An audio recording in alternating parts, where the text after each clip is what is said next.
a nossa reunião científica da nutrologia do mês de agosto. O tema de hoje é o impacto do estado nutricional na resposta ao tratamento, qualidade de vida e prognóstico em pacientes oncológicos. E os nossos palestrantes são a doutora Daniela Carvalho, da equipe da oncologia aqui do 9, e o Guilherme Domingues, da nossa equipe de nutrologia.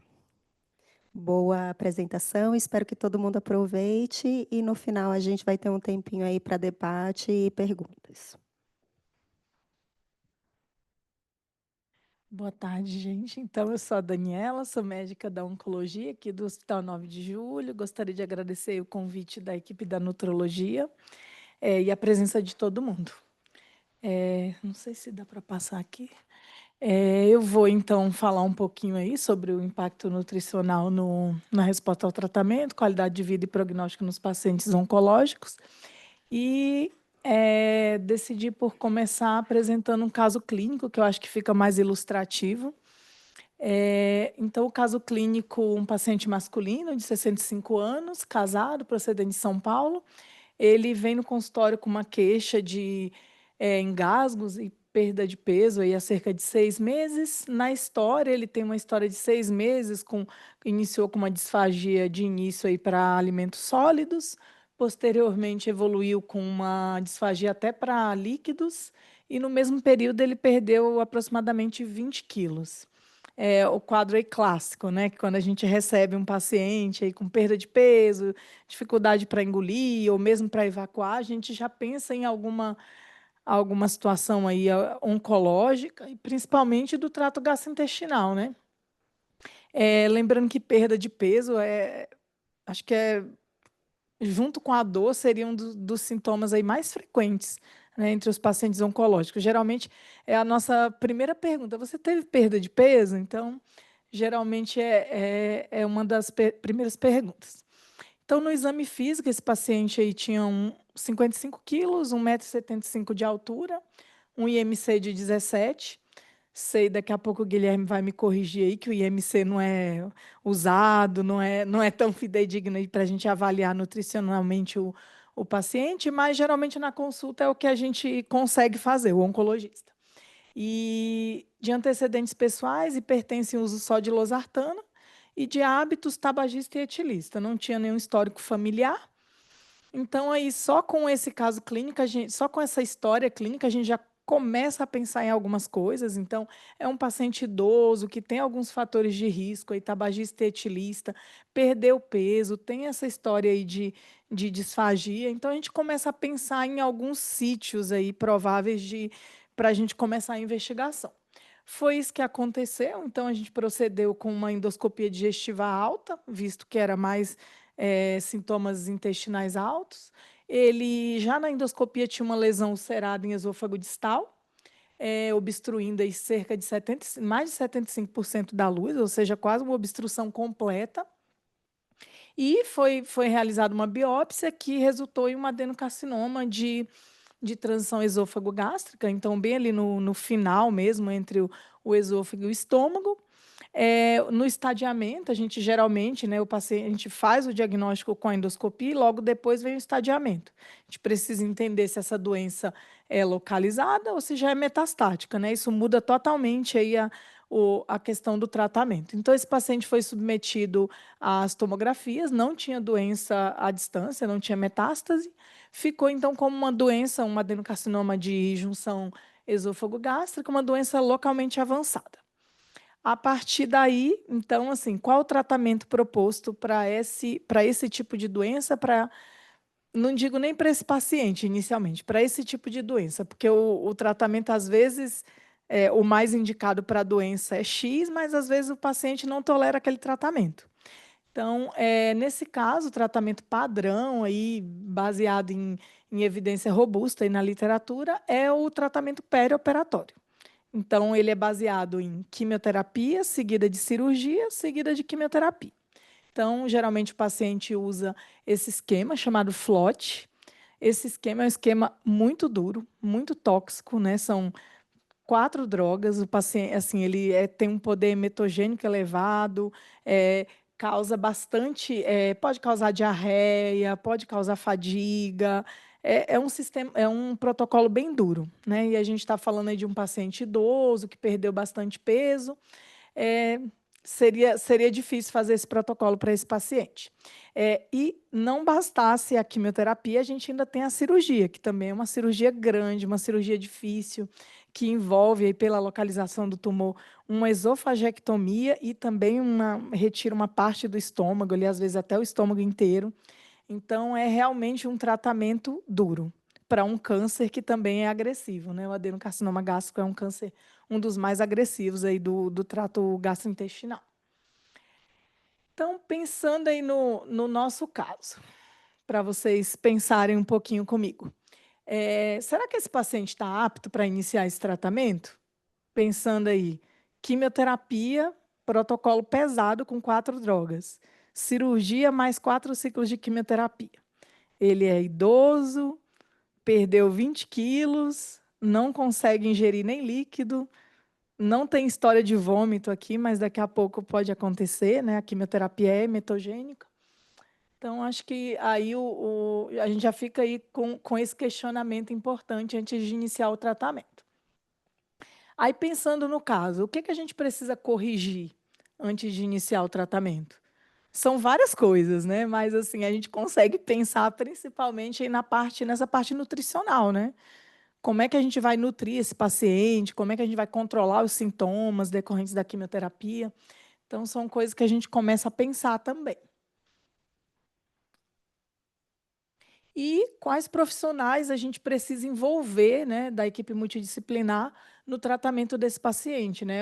É um paciente crítico e é um tratamento muito duro. Então, a gente tem que começar a pensar: será que eu, sozinho, oncologista, vou conseguir? Não. E com certeza não, né? Eu vou precisar de toda a equipe multi aí para me ajudar, desde a fono para avaliar realmente, será que ele não consegue deglutir? Aí entra a Nutri, entra a Nutro, será que a gente vai precisar de alguma via alimentar aí alternativa? Será que vamos precisar de medicamentos para tentar ajudar aí nessa questão alimentar? Então, são perguntas aí muito pertinentes. E aí aqui eu trago aí os problemas, né? A gente consegue elencar os problemas aí numa ordem. O paciente começou com disfagia, com isso ele começou a perder peso. Perdeu peso, ele ficou desnutrido. Eu não vou entrar agora no critério de desnutrição, o doutor Guilherme depois vai falar um pouquinho como a gente consegue fazer esse diagnóstico, mas o paciente perdeu 20 quilos, né? Provavelmente ele está com uma desnutrição. Lembrando que essa desnutrição decorrente do câncer, ela não é só porque o paciente ingere menos comida, né? Então, não é só a ingestão, é um processo multifatorial. Então, o paciente ingere menos, tem a questão da obstrução mesmo, né? Então, mesmo que ele tenha fome, mas ele não consegue comer, ele vai vomitar. Tem as citocinas inflamatórias, tanto do paciente como do tumor. Então, o tumor ele acaba ali produzindo muitas citocinas, o paciente vai ficar mais nauseado, ele vai ficar hipercatabólico, então mesmo que ele consiga comer, mas o gasto energético dele vai ser muito grande. Então, assim, a gente tem muita coisa para tratar para tentar tirar esse paciente da desnutrição. Aí a gente começa a pensar numa via alimentar alternativa, né? Eu, particularmente, trabalho aqui no 9 de julho, mais com pacientes oncológicos que tenham neoplasia do trato gastrointestinal. A gente acaba fazendo de tudo, assim, mas o foco principal é gastrointestinal. Então, aí são 2 problemas, né? Porque a gente tem tudo isso, tem a perda de peso, tem as citocinas, e a gente tem obstrução, né? Muitas vezes é obstrução alta, muitas vezes uma obstrução baixa, muitas vezes o paciente tem muita diarreia, então vai só se agravando. Então, na parte de trato gastrointestinal, acaba sendo pior. Aí pensamos, então, numa via alimentar alternativa, fica o questionamento, e tudo isso visando aí uma melhor tolerância ao tratamento. Então, a gente precisa corrigir algumas coisas, precisa envolver alguns profissionais para a gente tentar oferecer o melhor para o nosso paciente, tentar oferecer que o paciente consiga concluir todo esse tratamento. Aí, aqui falando em números, né, segundo a Sociedade Europeia de Oncologia, que também é similar aí à Sociedade Brasileira de Oncologia, cerca de 40% a 80% dos pacientes com câncer vão ter algum grau de desnutrição. Igual eu falei, né? Um dos principais sintomas, né? O paciente começou o câncer ali, mesmo no início, ele já percebe uma perda de peso na maioria das vezes. Então, aí, 80% dos pacientes, né, podem ter, seja decorrente da doença, seja decorrente do tratamento, né, da cirurgia, da quimioterapia. Então, se ele não tem no início, no decorrer ele pode desenvolver. E aí tem algumas, né, algumas das causas, né, que levam aí que podem levar à perda de peso. O paciente pode ter uma dificuldade de sentir o cheiro, de sentir o gosto, anorexia por conta da citocina, obstrução, disfagia, própria parte psicológica também, né? O paciente pode ficar mais ansioso, deprimido, ter dor, ter lesões orais. Então, são várias as causas aí para essa malnutrição no paciente oncológico. Aí eu elenquei as principais. Ainda que a Sociedade Europeia de Oncologia, eles têm esse book aí, esse handbook, que é uma literatura aí pequena, tem poucas páginas, se eu não me engano, 70 e poucas páginas, e eles abordam, assim, no geral, todos os temas relacionados à nutrição. Então, inicialmente, o que eles trazem aí como conduta é você fez o diagnóstico ali, está diagnosticando o paciente, está estadiando o paciente oncológico, você já tem que fazer a primeira avaliação nutricional. Isso aí, 24 a 48 horas da admissão. Então, a gente admitiu na enfermaria, é aquela coisa, já chama a nutrição, já chama a nutro, já vamos ver o que a gente pode melhorar para o paciente. E aí, num primeiro momento, assim, falando coisas que a gente pode fazer, né, até a gente que eu digo que não nutrologista, não nutricionista, a gente pode tentar entender esse paciente em que patamar que ele está, né? Esse paciente ele tem um trato gastrointestinal funcional? Se não, aí a gente já vai pensar numa via nutricional complementar, né? Então, no caso do nosso paciente, lá voltando no caso clínico, ele provavelmente não vai conseguir ingerir por via oral. Então, a gente já vai pensar aí, parenteral, enteral, será que a gente qual que vai ser mais adequada para ele. Mas, por outro lado, se ele consegue ingerir, né, se ele tem o trato intestinal aí pérvio, aí a gente vai avaliar se ele está conseguindo, né, ingerir o que ele precisa, né, mais de 90% do que ele precisa. Aí, ok, a gente vai monitorar, vai fazer uma avaliação aí dos nutrientes, aqueles exames que a gente pede para ver se falta alguma vitamina, se tem que repor alguma coisa, e vai ficar monitorando no decorrer do tratamento. Por outro lado, se ele tem a via oral pérvia, mas ele está ingerindo menos do que ele precisa, aí a gente precisa reavaliar também. Mesmo tendo o trato gastrointestinal pérvio, ele pode precisar de uma nutrição complementar, que pode ser enteral, parenteral, a depender aí da avaliação dos especialistas. E aí, pensando na importância, né? Então, por que nutrir o paciente? Por que é tão importante logo no início? Um dos pilares mais importantes é a tolerância à quimioterapia. Eu falo aqui quimioterapia porque é o tratamento mais padrão, mais conhecido, mas a gente inclui aqui as novas moléculas, os droga-alvo, né, que também tem toxicidades, imunoterapia, que pode dar colite. Então, assim, eu incluiria aqui os tratamentos sistêmicos no geral, né, medicamentosos. Então, quando o paciente ele tem uma nutrição adequada, a gente fez o diagnóstico, chamou as equipes, o paciente está conseguindo se nutrir, está conseguindo receber um aporte adequado, esse paciente, quando ele começar o tratamento, ele vai ter menos efeitos colaterais. Então, assim, tanto aqui que eu trouxe a referência da Sociedade Brasileira de Oncologia, que também tem um caderninho de nutrição bem interessante, também, que não é muito comprido e fala bastante, assim, aborda todos os tópicos. Esse paciente ele vai ter menos efeitos colaterais e conforme ele tem menos efeitos colaterais, né, menos náusea, menos diarreia, menos vômito, ele vai ter uma maior adesão ao tratamento, né? Com certeza, se o paciente ele está bem nutrido, ele vai aderir melhor ao tratamento, vai ter menos atraso, né, na quimioterapia. A gente vai conseguir entregar uma dose compatível com o peso desse paciente, com a altura desse paciente, porque às vezes a gente planeja ali, a dose é X, mas aí o paciente está vomitando, está com muita fadiga, a gente acaba tendo que reduzir a dose. Isso pode trazer desfechos piores para o paciente. Então, O paciente bem nutrido, ele tem uma maior adesão, reduz o atraso aí nos ciclos, reduz hospitalizações, então é um paciente que tem uma imunidade melhor, tem menos quadros infecciosos, distúrbio hidroeletrolítico, disfunção renal, então ele interna menos. A gente sabe que o tratamento oncológico ele é ambulatorial, então, assim, é a exceção a gente ter um paciente internado fazendo químio, né? O normal é que ele venha, faça a quimio e volte para casa, né? Esse é o padrão. Então, o paciente hospitaliza menos e conclui o tratamento no tempo determinado. Melhora a qualidade de vida e melhora o prognóstico. Então, a nutrição aí é indispensável aí na tolerância ao tratamento sistêmico.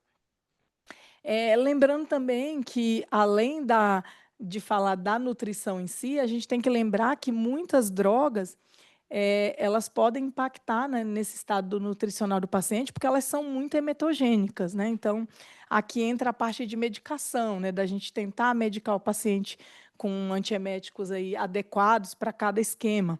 Aí aqui a gente tem, segundo também a Sociedade Europeia de Oncologia, os esquemas que são mais emetogênicos. A gente tem ali as platinas, o docetaxel, a doxorubicina, que é muito usada em câncer de mama.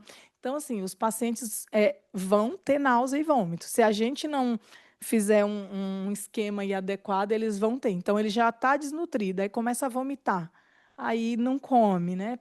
Perde mais peso ainda. Aí lembrando que lá do nosso paciente, só resgatando, ele vai fazer esquema FLOT. Tem platina, tem docetaxel e tem o fluoracil. Então, 3 drogas que estão aí incluídas, né, nessas drogas mais emetogênicas. Então, situação difícil, obstruído, recebendo 3 drogas muito emetogênicas. Já perdeu 20 quilos. Será que a gente vai conseguir? Difícil, né? É muito difícil conseguir completar esse tratamento. É um desafio. E aí, além disso, a gente tem o tratamento, a nutrição perioperatória. Então, lembrando que esse paciente ele vai estar recebendo químio e vai estar se preparando para uma cirurgia grande. Então, aqui no tratamento perioperatório, a gente precisa muito do auxílio aí da equipe multi, né? Da Nutro, a gente sempre chama, nesses casos de câncer gástrico, é indispensável, assim, nutrologia, nutrição, fono, porque senão o paciente não vai conseguir. Primeiro que ele não consegue chegar na cirurgia, depois ele não consegue sair da cirurgia, né? Pós-operatório difícil. Então, começa aí com a imunonutrição, que o Guilherme vai falar melhor. Jejum abreviado, então, essa questão de já caiu por terra do paciente ficar muito tempo em jejum, então a gente sempre tenta realimentar precoce, né? Passar uma sonda nasointeral, assim que possível, comer por via oral. Realimentação precoce, né? Então, assim que possível, realimentar o paciente. Claro que o paciente que faz uma cirurgia de grande porte, ele vai precisar, assim, em algum momento de uma nutrição parenteral, a maioria precisa, mas isso tem que ser o menor tempo possível. Então, faz a parenteral assim que possível, passa uma enteral, já começa a alimentar também. Isso reduz o tempo de internação, isso faz com que ele já volte com a função intestinal mais rapidamente, e isso reduz mortalidade. Né, reduz tempo de internação, reduz mortalidade e nos entrega o paciente bem para concluir a segunda etapa da quimioterapia.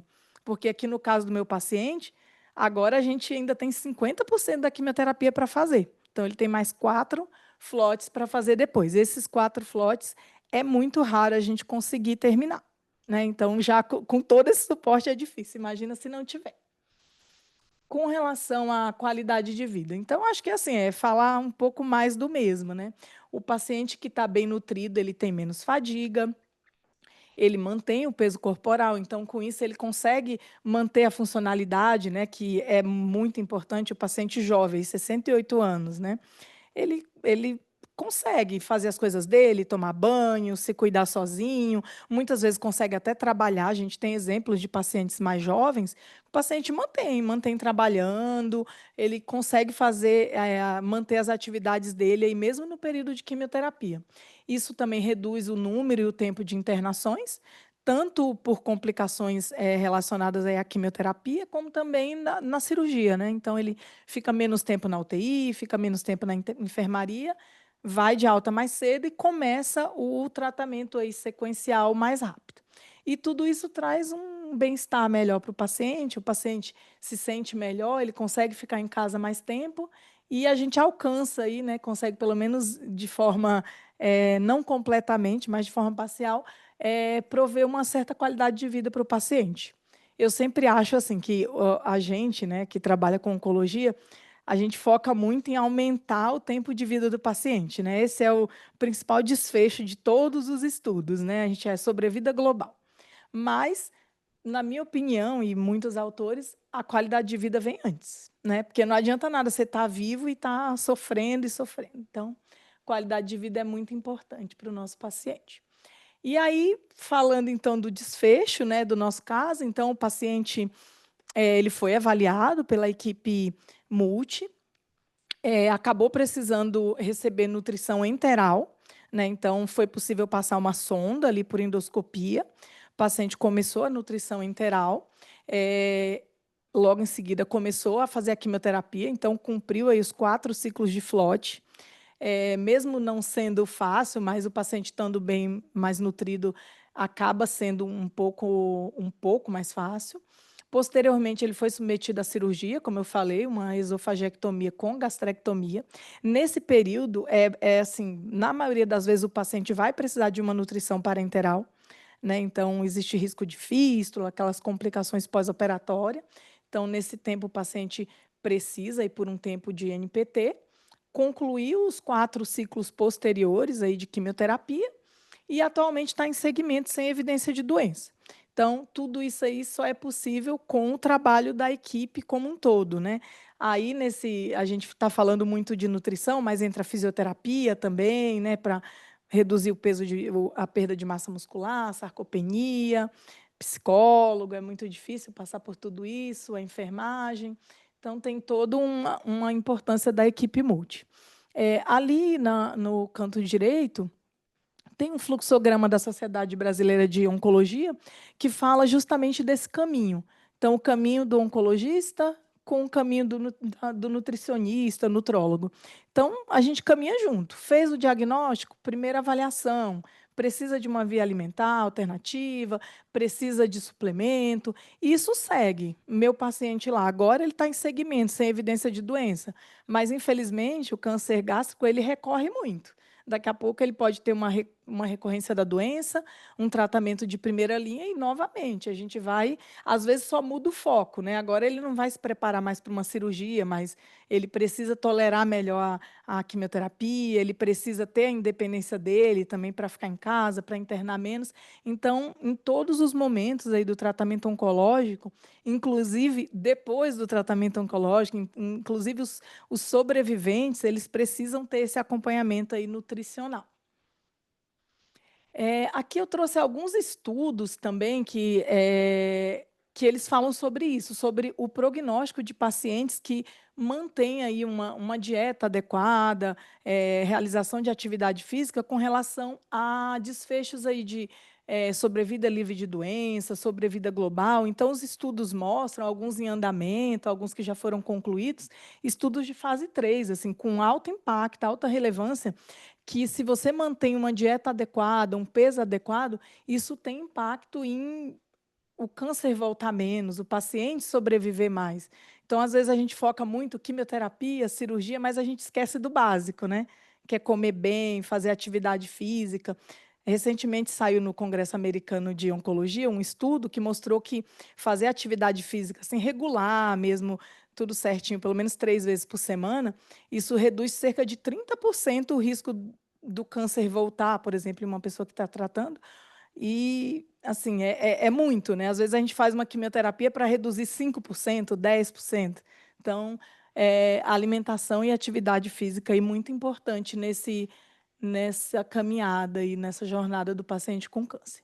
Então, assim, como mensagens finais eu deixo, a avaliação nutricional, ela tem que ser realizada precocemente, é muito importante. A desnutrição, ela impacta diretamente no prognóstico do paciente oncológico.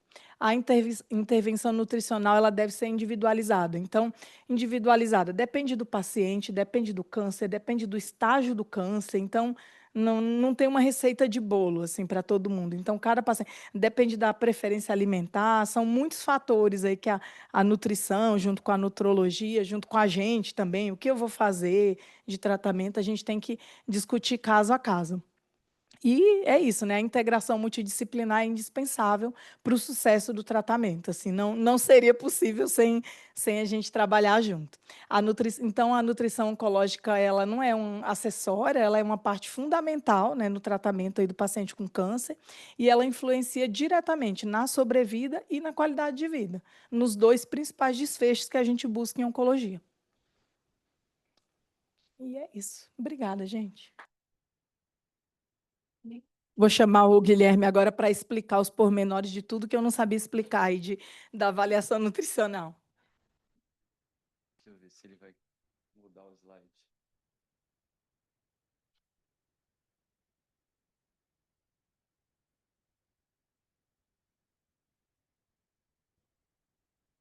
Boa tarde, gente, tudo bem?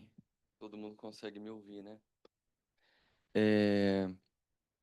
Quando me pediram para fazer aula, eu não tinha certeza de quem ia participar do quórum, se a gente ia fazer aquela pregação para convertidos ou se ia ter outras pessoas não ligadas à terapia nutricional. Eu acho que tá quase todos convertidos aqui, né? É... Pronto.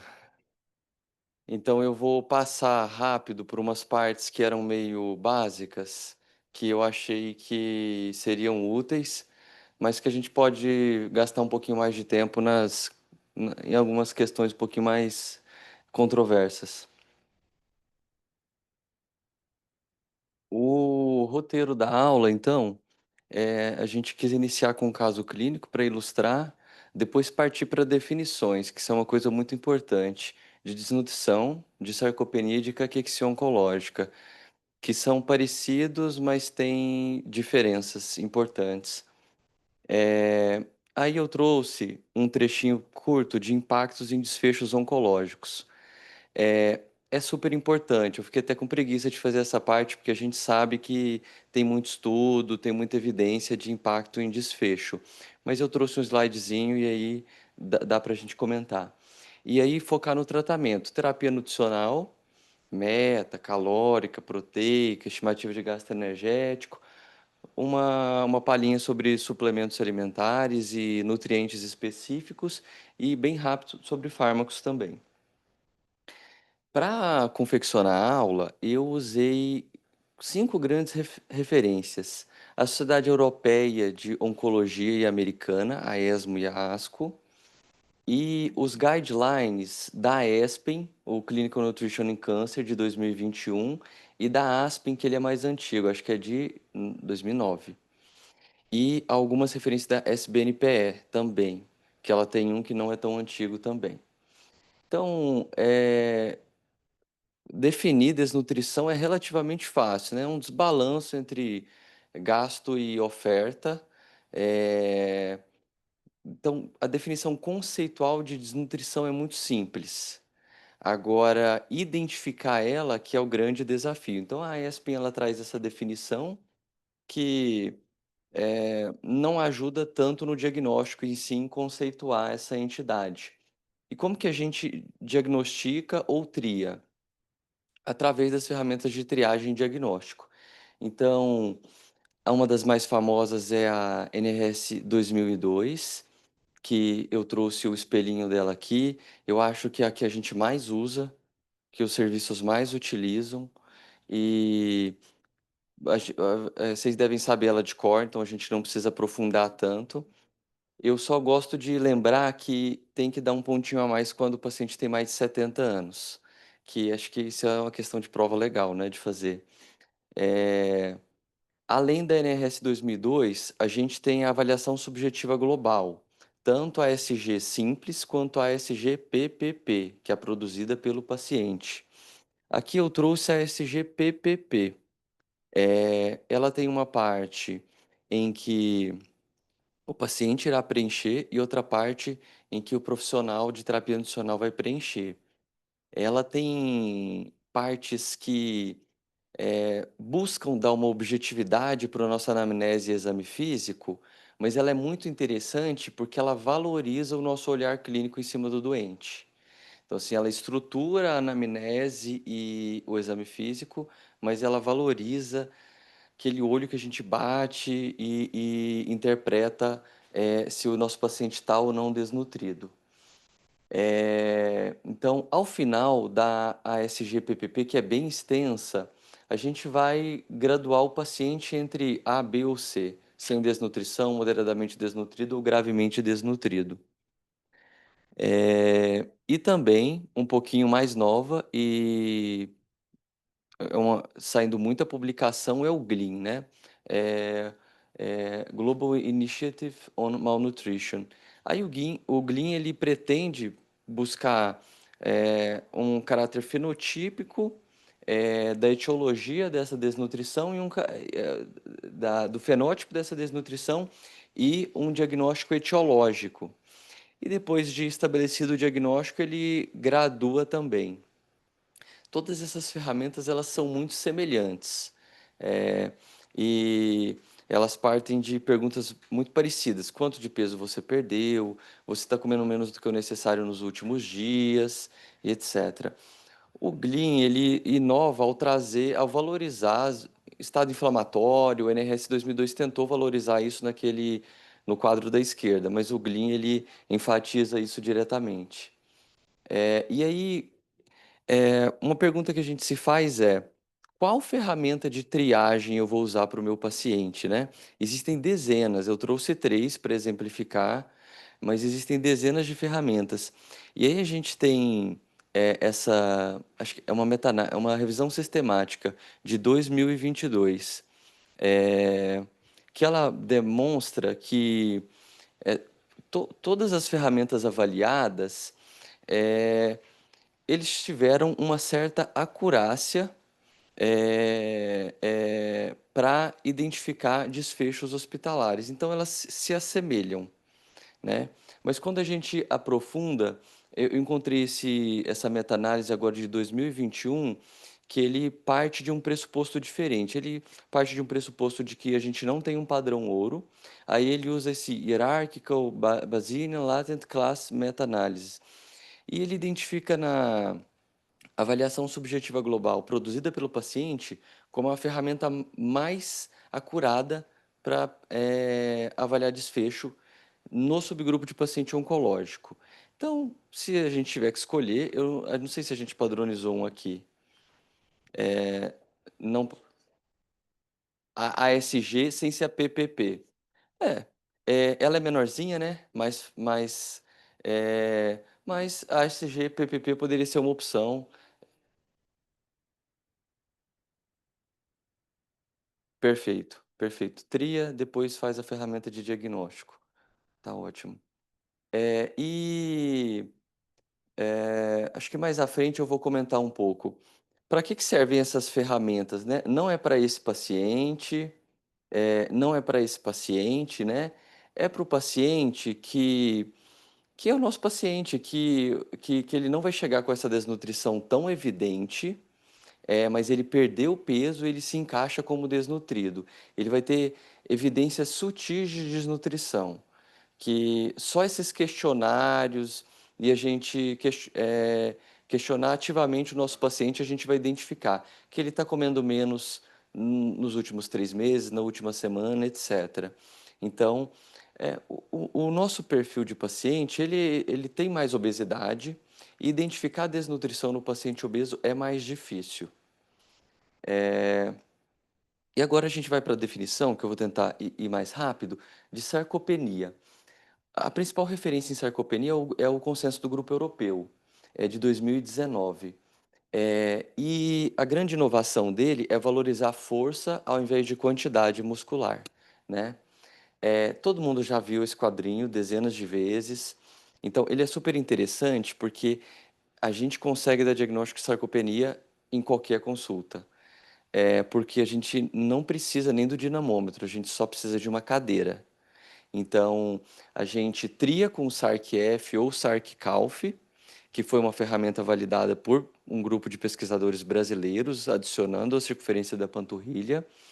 E aí a gente, identificando que o paciente tem ou um hand grip alterado ou um chair stand test alterado, ele já tem um diagnóstico de sarcopenia provável. A gente já pode intervir. Antes de pedir bioimpedância, antes de pedir DEXA, tomo e ressonância. Então, é interessante. Agora, esse é o SARC-CALF, né? É, agora, o hand grip, aqui estão alguns cutoffs, e o chair stand test, alguns cutoffs também.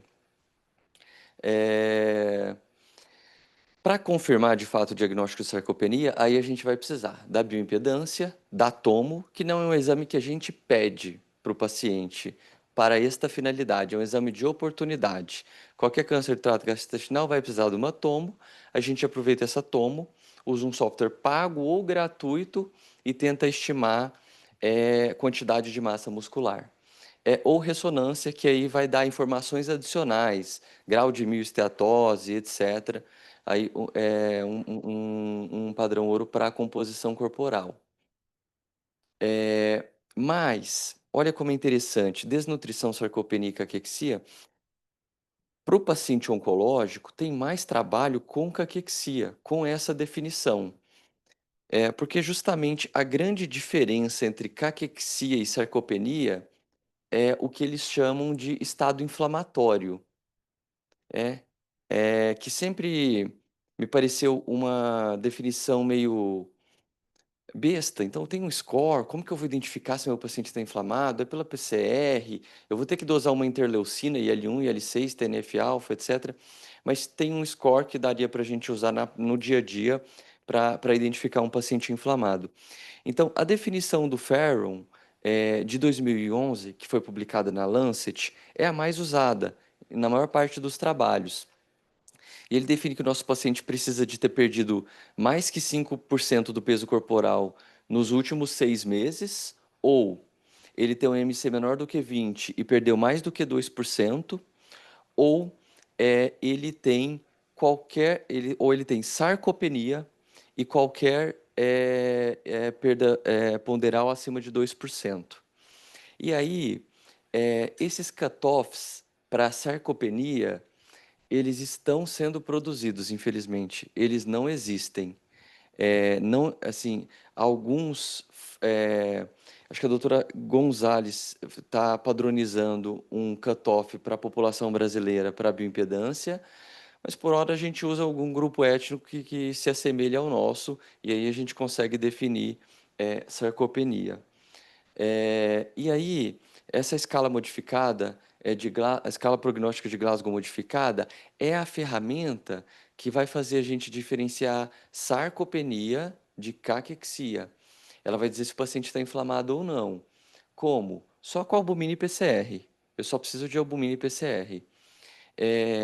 Eles andam de mãos dadas, né? Então, às vezes, quando o cirurgião fica falando muito assim, ele tem razão em querer operar um paciente com albumina maior do que 3, mas se o paciente está inflamado, a albumina nunca vai ficar maior do que 3, porque é uma proteína de fase aguda inflamatória. Então, o score modificado de prognóstico de Glasgow, ele busca justamente valorizar a albumina como reagente de fase aguda em estágios inflamatórios e o PCR. E aí, onde que a gente vai intervir no nosso paciente, né? Será que a gente espera ele receber o diagnóstico de caquexia?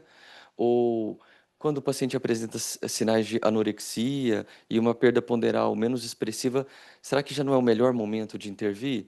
E não esperar que ele feche critério para caquexia ou para uma caquexia refratária?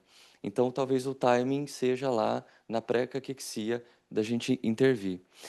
E aí, agora, muitas das definições eu vou trazer baseado no guideline da ESMO de caquexia e alguns outros. E ele faz uma distinção que eu achei muito prudente, que é, vamos valorizar a sobrevida do paciente oncológico. Ele tem uma sobrevida maior do que 3 a 6 meses? Full tratamento nutricional completo, o que precisar em termos de intervenção. É menor do que 3 meses? Decrease invasiveness, reduzir medidas invasivas, né? E aí, isso daí não está muito bem definido, o que que é medida invasiva, né? Tem paciente que tolera a sonda, vários não toleram. A sonda é a nossa amiga, né? Ela tinha que ajudar a gente. A gente não pode abordar a sonda com o paciente como se você não comer, eu vou te passar uma sonda. Tem que ser.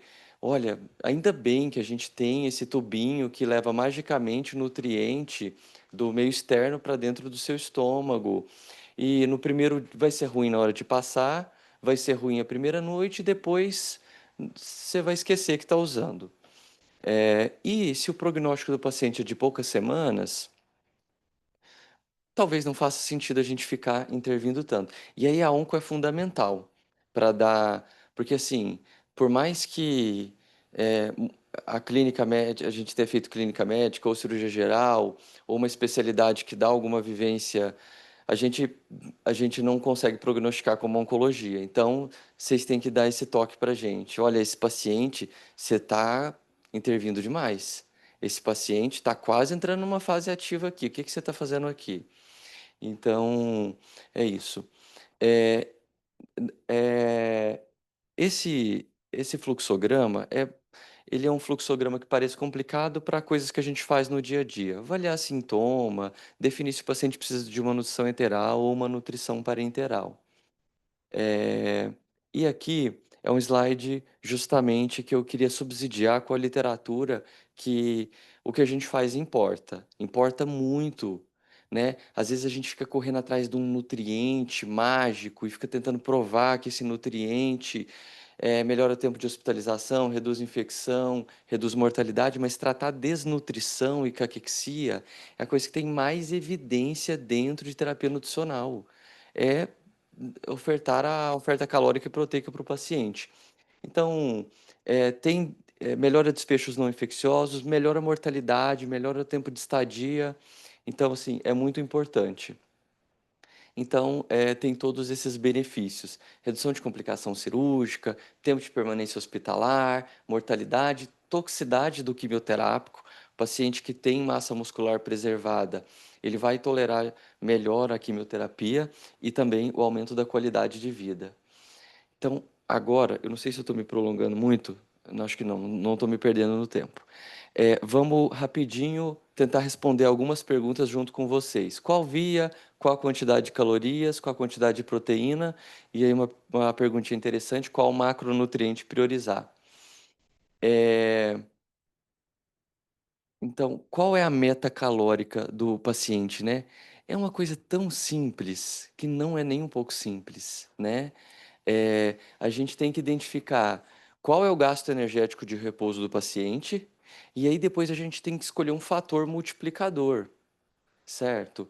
Então, é, aí eu até entro em contradição um pouco com um dos meus primeiros slides, que é trazendo esse estudo aqui, até da doutora Carla Prado. Vai ter um monte de estudo dela, né? Que eu sou meio fanboy dela. Em que já em 2019, ela mostra que todas essas equações que a gente perde tempo fazendo, as equações preditivas de gasto energético, elas têm baixa acurácia. Elas erram muito. Harris-Benedict, Toronto, fórmula de bolso, erra em 50%. Um troço que tem 50% de acurácia, mas que jogar uma moeda para cima, né? Então, assim, existe um grau enorme de imprecisão no que a gente faz. A gente tenta mitigar essa imprecisão, mas a gente tem que saber que ela existe. E aí eu trago essa outra publicação da doutora Gislaine Osório, que foi de 2020. O que que ela tentou identificar? Tá, essas equações não prestam, vamos tentar produzir equações melhores? Então, aí ela desenvolveu uma equação que ela deu nome, achei super chique, né? Queria dar um nome também para uma equação. Souza-Osório-Singer fórmula para câncer gástrico. Então, é, esse é uma publicação de 2020, está disponível e eles estão tentando fazer isso câncer por câncer, tumor sólido por tumor sólido. Mas aí a foto veio rápido demais, eu devia ter colocado para aparecer. O spoiler é que nada substitui a calorimetria indireta, infelizmente. Tanto é que os guidelines já estão parando de nos dar opções. Ah, se você não tem uma calorimetria indireta, faça isso. Eles já estão querendo. Não, você tem que ter uma calorimetria indireta, porque você tem um ultrassom. Você tem vários equipamentos considerados de alto custo. Isso aqui deve ser muito custo-efetivo. Eu não lembro de ter lido nenhum estudo, mas a calorimetria indireta, eu imagino que ela é muito custo-efetiva, porque ela não tem tanto, como chama? É, coisa para trocar, componentes, insumos para serem trocados, e você pode usar para dezenas de pacientes. Então, nada substitui o nosso padrão ouro, que é a calorimetria indireta. E vamos lá, então. Então, a gente falou um pouquinho de meta calórica, né? Esses eram os slides de meta calórica, agora de meta proteica. Tem uma imprecisão muito grande. A maior parte dos guidelines, o europeu, o americano, a ASCO, a SBNPE, a ESMO, dá esse range, esse intervalo terrível de 1,2 a 2. Então, isso é o dobro de proteína que o paciente precisa, né? É um intervalo enorme, né? É, e aí, não tem muito estudo, tá?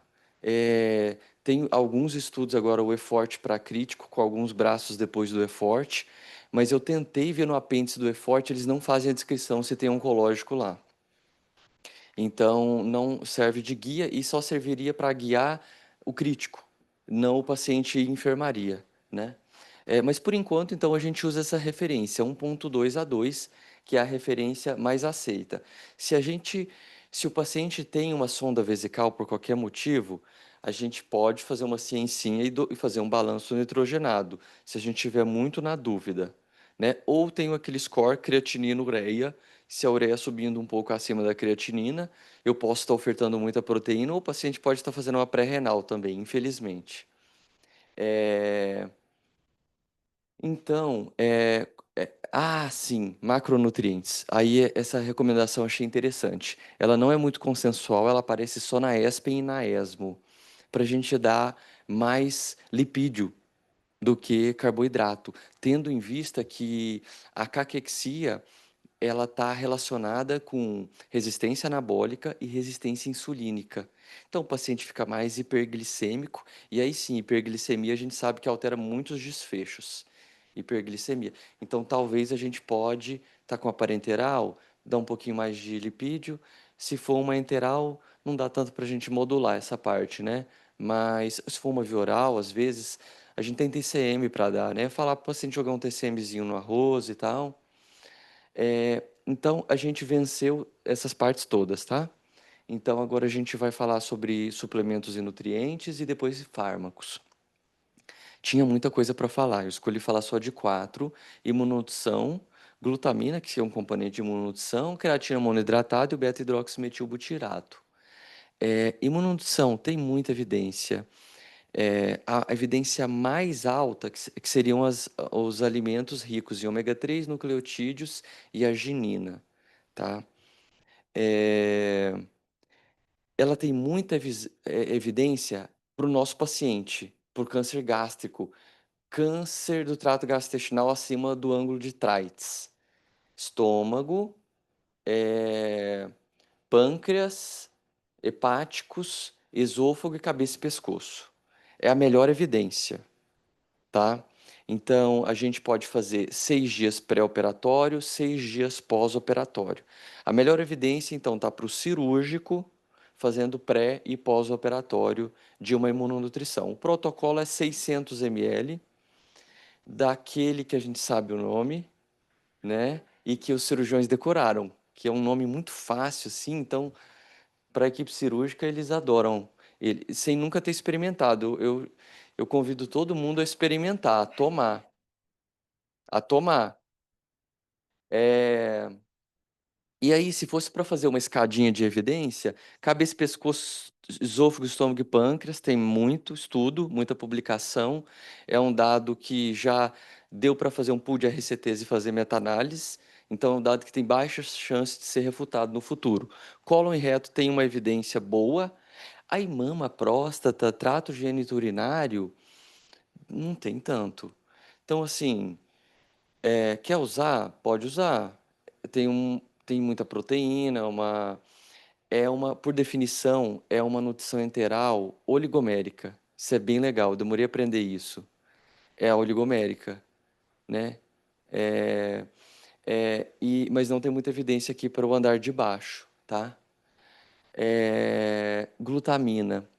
Glutamina não tem muita evidência também para esse subgrupo de pacientes. O guideline da ESPEN de Clinical Nutrition in Cancer de 2021 traz o tópico 30, 34, 38, é, é, apresentando de que não existe evidência para o uso sistemático, rotineiro. Em casos específicos a gente pode usar, mas não tem essa evidência. A SBNPE também traz isso da glutamina. E como o guideline deles é mais antigo, eles estão muito influenciados pelo estudo do Highland, o Redox, com glutamina, que teve uma tendência de aumento de mortalidade nos pacientes críticos. Então, aí eles trazem, não é nem que não é recomendado, eles trazem que não se deve usar, principalmente se falência orgânica múltipla, renal, hepática ou instabilidade hemodinâmica. Creatina, também não. Creatina não, tá?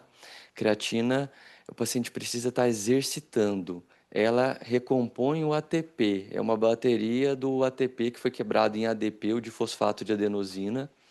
Então, teve RCT tentando mostrar que trazia benefício e não trouxe. E o HMB? O HMB, talvez por ter um mecanismo de ação que não depende, que não é um suplemento ergogênico, ele é um suplemento que vai agir estimulando a via do mTOR, que é a principal via de síntese proteica, e estimulando a via do GH e do IGF-1, Insulin Growth Factor tipo 1, então ele está agindo direto na via de síntese proteica e ele está bloqueando a via da ubiquitinina proteossoma, que é a via da degradação proteica. Então isso não depende de eu estar fazendo exercício. Ele parece ser um pouquinho mais interessante. Aí a Carla Prado fez essa meta-análise, eu não lembro de que ano que ela acha, que é 2009, alguma coisa assim, ou um pouco mais recente, que ela reuniu ali 15 RCTs com o hidroximetilbutirato, usando doses, o cálcico, usando doses diárias de 3 miligramas, e como eram estudos heterogêneos e pequenos, não dá para fazer essa revisão sistemática virar uma meta-análise, agregar os dados e dar um resultado robusto. Mas dá para a gente dizer que em vários estudos apresentou, principalmente, não apresentou tanto aumento de volume muscular, mas melhorou desfechos de força. E a gente não quer ninguém shapeado, né? A gente quer indivíduos funcionais, etc., né? Que consigam fazer as atividades do dia a dia. Então, a gente venceu nutrientes específicos. E aí eu vou discutir rapidinho corticosteroides, progestágenos, olanza e outros orexígenos. Aí eu vou pedir sua opinião se você se você costuma prescrever. Corticoide, interessante, né? Para caquexia, tá? É, tem evidência.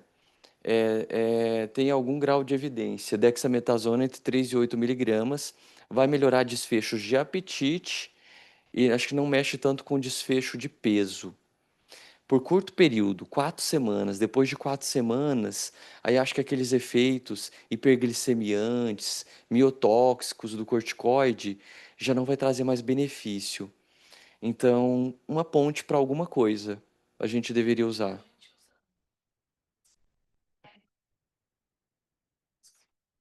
A gente usa muito dexametasona, mas mais no contexto de pacientes assim com doença mais avançada mesmo, sabe? Não pensando em recuperar peso em um paciente que está fazendo, por exemplo, um tratamento perioperatório, um tratamento curativo. Até porque melhora um pouco a fadiga, a disposição, mas mais nesse sentido, linhas avançadas. Perfeito. O, o próximo fármaco é o acetato de megestrol, nas doses entre 160 e 800 miligramas. E ele tem muito RCT também, que já deu para fazer meta-análises, mostrando o benefício da medicação para desfechos de aumento do apetite e peso. E peso também. E aí tem uma primeira revisão da Cochrane, 2013, alguma coisa assim, que o autor concluiu que piorava, não tinha, no desfecho de segurança, piorou a mortalidade. Depois o próprio autor reviu em 2018 e não encontrou esse dado. Então, eu sempre tenho vontade de prescrever, já prescrevi poucas vezes. A gente tem um medinho de fenômenos tromboembólicos. Já não gostou do Megestrol, já então. Tá bom. Mas, então, ele fica aí dentro dos guidelines como um dos mais estudados. Olanza, tá? 2,5 a 5 miligramas dia. Olanza tem muito estudo. Quer dizer, não tem tanto estudo. Tem menos estudo que o acetato de megestrol. Mas os desfechos parecem ser bons e sem piorar desfechos de segurança. Aí eu trago esse estudo aqui de um grupo indiano de 2023, um RCT, com volta desfecho primário. Quem ganhou mais do que 5% de peso, braço intervenção ou braço controle, o controle era um placebo. E desfecho secundário, um questionário de qualidade de vida e um questionário de melhora da anorexia, melhora do apetite, esse FACT. Por que eu trouxe essa tabela 1? Eu acho que era para mostrar que eles tinham um IMC médio baixo, e que a proporção dos pacientes usando olanzapina ganhou mais peso. É, e esse gráfico é super legal. Porque a gente consegue ver que o paciente estava em vigência de quimioterapia e o grupo controle, ele foi perdendo peso à medida que o estudo avançava. 12 semanas, foi um período assim, umas 12 semanas. E o grupo da olanzapina foi ganhando peso, tá? Então, é, como efeito adverso, a gente só tem sonolência. Então, dá para prescrever a dose menor. E alargamento do intervalo QT.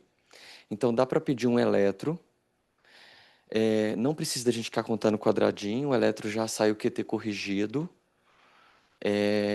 Começa, vê se vai prolongar o QT, vê sonolência. Nunca vi ninguém ser entubado por causa de olanzapina, pirou muita sonolência. Vai ficar um pouquinho mais sonolento pela manhã, se essa sonolência for excessiva. E aí pode não progredir para a dose de 5 miligramas. E aí, se juntar os dois, é melhor ainda, segundo esse RCT. Esse RCT de 2010, ele buscou avaliar acetato de megestrol mais Olanza contra só acetato de megestrol. E o grupo do duplo tratamento ganhou mais peso, performou melhor nos questionários de anorexia e de qualidade de vida. Anabólicos. Então, anabólicos, aí eu trouxe o guide da ASCO, da Associação Americana, de 2020. Ele traz como não recomendado, com base em um grau de evidência baixo, pensando que os benefícios são moderados e os potenciais malefícios seriam pequenos. Esses são os americanos. Os europeus são um pouquinho mais radicais. Eles falam assim: como não há evidência de benefício no aumento de massa muscular, eles não são recomendados. Aí ele coloca como 2D. E aí, só que quando você vai pegar referência dos guidelines, não tem quase nada de estudo. Tem 3 estudos, tem 3 RCTs, eu trouxe os 3. O primeiro é um de 86 com nandrolona. População, 37 pacientes com câncer de pulmão, não pequenas células. Intervenção, 200 miligramas de nandrolona por 4 semanas versus placebo. Não mudou peso. Não mudou peso. Claro que o negócio aumenta peso. É que foi só 37 pacientes. Aí tem esse RCT de 1999. Aí um N maior. Oi? Aí tem um N maior, quase 500 pacientes, com diagnóstico de anorexia ou caquexia. E eles fizeram 3 braços: megestrol, dexametasona e um anabólico hormonal. E o desfecho foi questionário de apetite. E aí o estudo não foi positivo. Ele foi positivo para Dexa e para Megestrol, que melhoram o apetite, de fato. Que desfecho é esse, né? Aí estão começando a ver. Estão começando a ver. Aí eu trago esse RCT de 2018, que 21 participantes só. Tem quase mais autor do que gente no estudo. Câncer de colo uterino e câncer de cabeça e pescoço e a intervenção. 100 miligramas de testo por 7 semanas. Aí foram mais cuidadosos. Vamos ver composição corporal, né? Ao invés de ver só peso. Então, por DEXA, composição corporal pelo Gold Standard. E os desfechos secundários, qualidade de vida, força. E a conclusão melhorou, força, qualidade de vida e aumento de massa muscular. Então, assim, eu tenho minhas dúvidas, porque, por um lado, não tem muito estudo, e aí eu fico chateado de não ter um estudo para permitir que você use a medicação. E aí os guidelines trazem essas referências, mas veja, é uma medicação que não tem mais patente, não tem interesse comercial. Então, assim, eu acho que tinha que ter mais estudos. Só que a parte triste é que se você está prescrevendo sem muita literatura, né, você está numa zona cinzenta ali. Mas eu acho que vale colocar isso em perspectiva e discutir com calma. E sabe qual é o chato? A endocrinologia é uma especialidade que tem mais competência para tratar disso, que são os especialistas em eixo hormonal. Nutrólogo não é, por mais que tenha muito nutrólogo que fica falando de hormonologia. Mas eles não veem pacientes com caquexia, nem anorexia e nem sarcopenia. Então eles não têm muito interesse em, em prescrever, Então eu acho que é só uma falta de interesse ali. Então, assim, é o tema mais polêmico, eu quase pulei ele, porque eu ia estender. É, Históricos, né? Falando de câncer, sim, sim, são hormonais, hormonais que provavelmente s- talvez. sim. Eu acho que isso tem que ser colocado em perspectiva. Mas tinha que ter um RCT grande, com um bom desfecho de segurança, né? Tomara que. Aí o triste é o seguinte: aí eles vêm com o Ponzegromab, né? Aí eles vão lá. Esse é um estudo publicado no New England Journal of Medicine ano passado.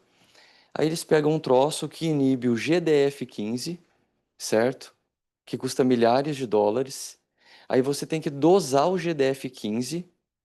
Se tiver alto, você vai dar o Ponzegromab e o paciente ganhou, em média, 1 quilo a mais do que o braço controle. Assim, não sei quando que a gente vai conseguir usar essa medicação. No SUS, não tão cedo, né? Os oncologistas ficaram animados com o Ponzegromab, né? Deve estar em um monte de congresso. Mas tem todas essas questões. Então, eu trouxe só ele de perspectivas, a gente tem outros sendo estudados, e é isso. Era só isso.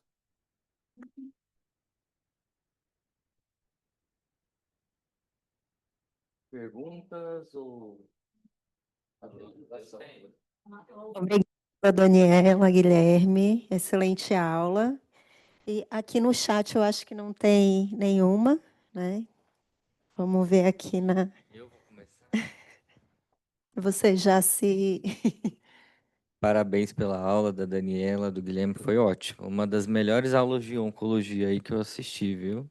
Tá de parabéns. Eu concordo com o Guilherme na parte final de terapia anabólica e eu sempre converso muito com os alunos quando a gente vai discutir isso.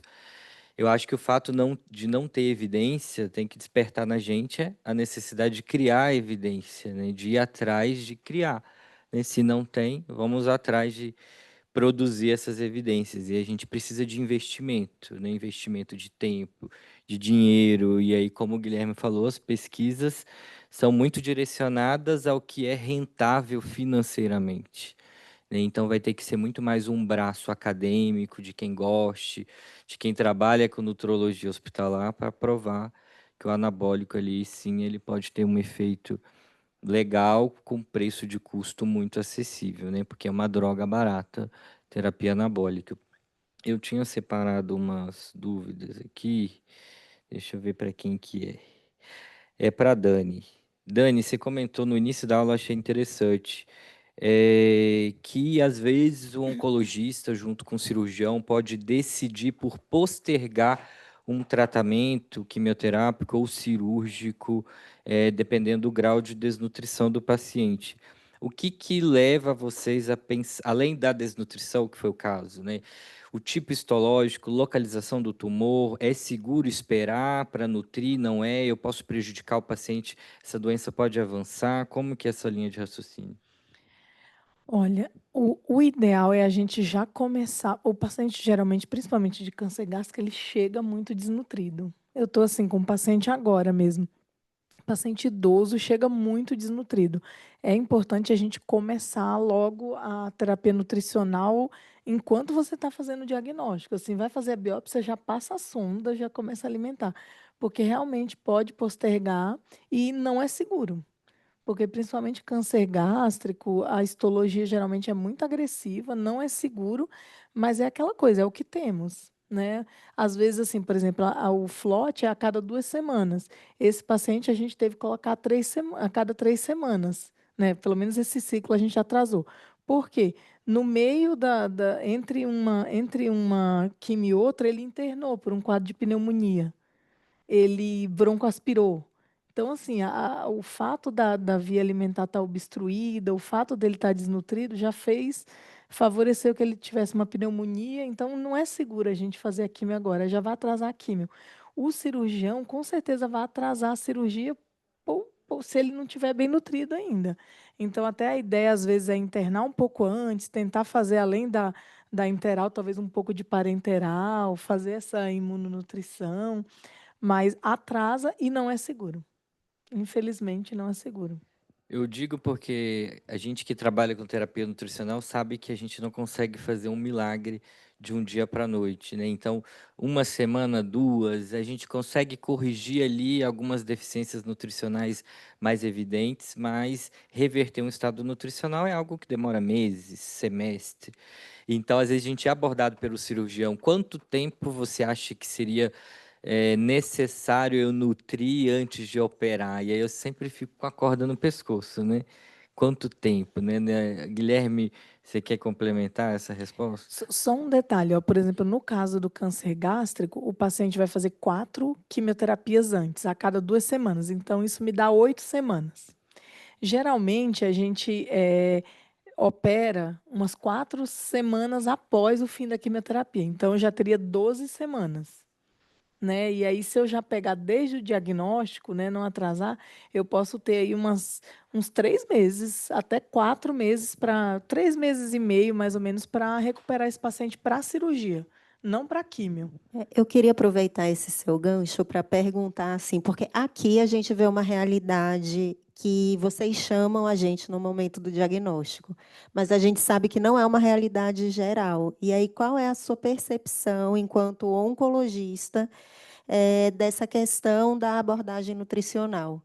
O que que você vê? Você acha que isso tem evoluído, que as pessoas têm se dado mais conta da importância dessa abordagem nutricional? Assim, a gente que trabalha mais com o trato gastrointestinal, falando pelo nosso grupo, né? A gente chama independente. Às vezes, assim, tem gente que vai chamar só se o paciente estiver obstruído, nesse caso. Né, que eu acho que não é interessante, porque não é só a obstrução que faz o paciente ficar desnutrido, eu acho que isso que tem que ser trabalhado, né?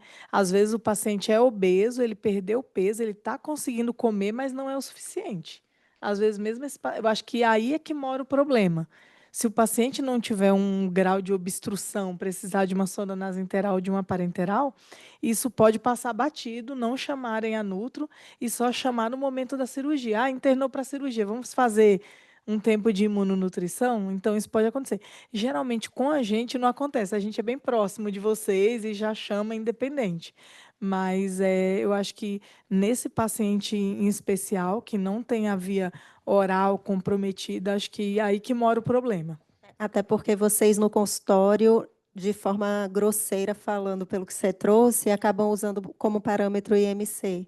E É, num paciente obeso, o IMC fica totalmente fora de parâmetro, né? Até porque pode ser um obeso sarcopênico e sim. sem uma avaliação mais adequada, isso de fato vai passar totalmente batido. Exatamente. Uma das coisas boas, assim, por exemplo, no câncer gástrico, que, na minha opinião, é um dos que mais precisa de terapia nutricional, que impacta mais, é a questão de que geralmente o paciente interna para fazer o diagnóstico de estadiamento, porque ele vai fazer laparoscopia, né? Então, aí é o momento que você já consegue, na endoscopia, já passar uma sonda, por exemplo, já pedir a avaliação de vocês. Então, o paciente do câncer gástrico, ele acaba assim, se beneficiando mais. Às vezes o paciente do cólon, por exemplo, ele faz tudo ambulatorial. Aí ele não passa pela internação e aí às vezes ele não consegue a avaliação nutricional adequada, né? Porque ambulatorial acaba sendo mais difícil. E uma coisa que eu acho interessante também, acho que nós da equipe da nutrologia, a gente é unânime nisso, da importância da triagem nutricional, né? Aqui a gente tem várias representantes aí da equipe da nutrição, e aqui a gente tem uma equipe muito boa que faz uma triagem de qualidade, por quê? A Dani não vai ter o olhar, né?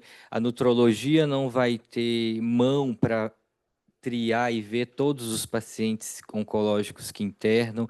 Então a gente precisa muito de vocês, né, dos olhares da nutrição, fazendo uma boa triagem, porque é a porta de entrada do paciente para a avaliação nutricional. Então, se eu perco ali uma triagem, se eu não identifico aquela perda de 2% do peso num paciente sarcopênico, eu estou deixando um paciente em caquexia passar, e aí muitas das vezes eu vou olhar e vou entrar no caso quando ele já está numa caquexia refratária, né? Interessante esse slide que o Guilherme trouxe, né? 2% de perda de peso num paciente sarcopênico já é considerado um paciente em caquexia. O que é 2%, né? Se a gente pegar todos os nossos pacientes do TGI hoje, 190% perderam mais de 2%, né? E às vezes o paciente ele chega, aquilo não incomoda ele. Quando o paciente é muito obeso, aí o paciente perdeu 8 quilos. Ele está até feliz, porque ele acha, eu perdi um pouco de peso. Então ele não vai ativamente queixar, né? Então tem que ter uma triagem mesmo. E é até uma chamada para a gente, né? Então, se a equipe da nutrição identificou um paciente oncológico que está evoluindo com essa perda de mais de 5% ou 2%, chamar a equipe da onco ou da nutrologia para dar uma olhada junto no caso. A gente tem um ótimo aparelho de bioimpedância aqui no serviço, que ajuda a gente a fechar esse diagnóstico de sarcopenia. O importante é chegar na pré-caquexia ou na caquexia inicial, né? E não naquele que a gente fala paciente em caquexia refratária, evoluindo muitas das vezes para uma doença sem possibilidade de cura. Então, a gente conta aí com a ajuda e os olhares da equipe de nutrição para triar e identificar, né? Bem, Meninas da nutrição, alguém quer falar alguma coisa, perguntar alguma coisa? Queremos ouvir vocês também.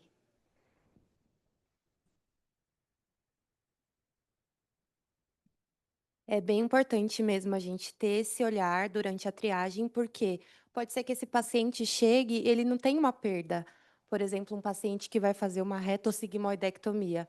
Chega, não tem uma perda prévia de peso, mas no pós-cirúrgico, né, na recuperação, vai perder.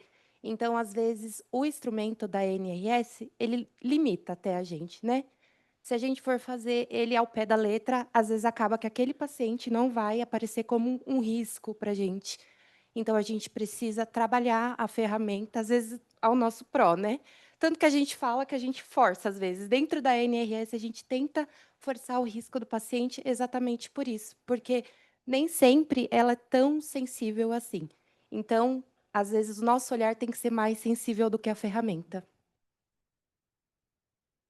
Às vezes o Né? risco não é no início, né? Também só, o risco é no decorrer, né? Porque o paciente vai passar por químio, aí no decorrer da químio vai perder peso, vai chegar na cirurgia, né? Porque às vezes o paciente não chega desnutrido, a gente desnutre ele iatrogenicamente. E é isso que você falou, é usar a ferramenta clínica, né, usar a ferramenta que a gente tem, mas também associar isso ao nosso olhar clínico, porque é a gente, principalmente vocês nutricionistas, que Estão ali todos os dias questionando ativamente o paciente, fazendo as medidas, vocês conseguem ter esse olhar ali mais diferenciado mesmo. Mais alguém, gente? Senão, acho que podemos encerrar, né? Parabéns de novo, Dani e Guilherme. Obrigada a todos pela participação.